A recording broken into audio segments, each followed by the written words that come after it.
Okay, so I was talking about the splitting of left and right half of L6.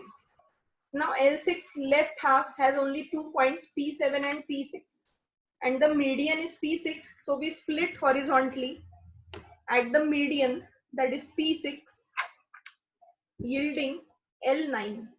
As you can see here, we get L9.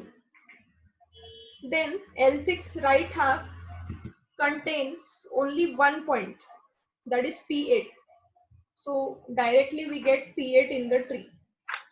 Next we continue splitting on the next line, that is L7, the next plane. Again for L7, the left and right is containing single points P9 and P10, so we get directly P9 and P10. Next we come to L8. So in L8 again we have to split on the upper and lower part. Now if you observe, the upper part of L8 contains only 1 point, that is P2, and the lower part contains only 1 point, that is P1. So P1 comes to the left and P2 comes to the right. Similarly, now we split the plane along L9. So this time we have to split the upper and lower. So again, if you see, L9's lower is having only 1 point, that is P6, and upper also has only 1 point, that is P7. So they get added directly.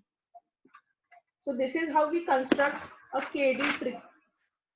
Note that this process continues until we reach the single points, that is the leaf nodes, which cannot be divided further. Also note one more thing, the points that lie on the vertical partition or the vertical line are considered in the left subtree. Also, the points that lie on the horizontal partition are considered in the left subtree.